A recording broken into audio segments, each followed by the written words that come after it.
कोपरगांव में पिछले कुछ दिनों से विवादों में रही सुदेश टॉकीज के पास की जमीन को लेकर आज मामला और ज्यादा गर्मा गया। मनसे कार्यकर्ता और चर्मकार समाज आमने सामने आ गए हैं। दरअसल इस जमीन पर चर्मकार समाज के लोगों ने टपरियां लगा रखी थी, लेकिन नगरपालिका ने इसे अतिक्रमण घोषित कर हटाने की कोशिश की। इसी को लेकर तनाव गहरा गया। मनसे और चर्मकार समाज के पदाधिकारी सीधे मुख्याधिकारी से मिलने पहुंचे और पूछा, क्या यह जमीन मराठा पंचायत की है या नगरपालिका की? जवाब में मुख्याधिकारी ने कार्रवाई पर फिलहाल रोक लगा दी है और नगर रचना विभाग से रिपोर्ट मांगी है।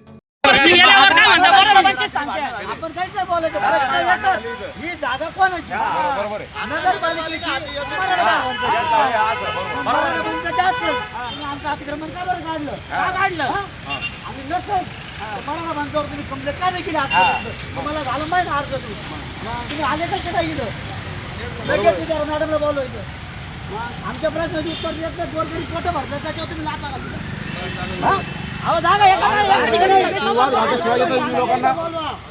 मॅडमला इथं बोलवा, शिवाला इथं बोलवा, ही जागा कोणाची पहिलं ते उत्तर द्या। म्हणजे तुम्ही गरीब आमच्या भागातून देतून नाही एक मिनिट मी काय होतो साहेब, आमच्यावर गुन्हा दाखल करा आणि आम्हाला फाशी देऊन टाका साहेब। उपाशी नेहमी उपाशी मरण्यापेक्षा एकदाच मेलेलं चांगलं साहेब। कोणा पाहून अतिक्रमण नका करू,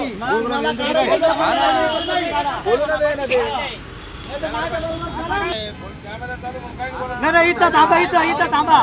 पुढे ते चाकरी पुढे गेले,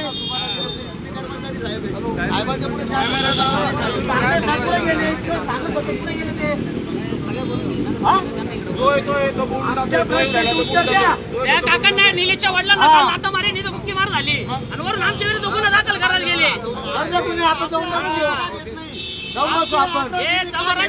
समोरची जागा नाही, मराठा पंचायत जागा आहे, काल शिवागाळ्या केल्या, का नाही गुन्हा दाखल केला? मराठा पंचायतची उत्तर दाखवा, जाहीर करा लगेच। आम्ही स्वतः अतिक्रमण काढून देतो, आम्ही अतिक्रमण काढून देतो। मराठा पंचायत जागा आहे ना, तुम्ही उत्तर दाखवा, आम्ही आमच्या हाताने टपऱ्या काढून देतो। आणि नसत मराठा पंचायतच्या लोकांवर कंप्लेंट करा, त्याने अतिक्रमण कसं काय केलं। नगरपालिकेने सुद्धा आमच्यावर गुन्हा दाखल करावा आणि आम्ही कोर्टाला सांगणार आहे का नेहमी उपाशी मरण्यापेक्षा साहेब आम्हाला फाशीची सजा द्या। आता आमचं म्हणणं नेहमी उपाशी मरण्यापेक्षा एकदम मेलेलं चांगलं।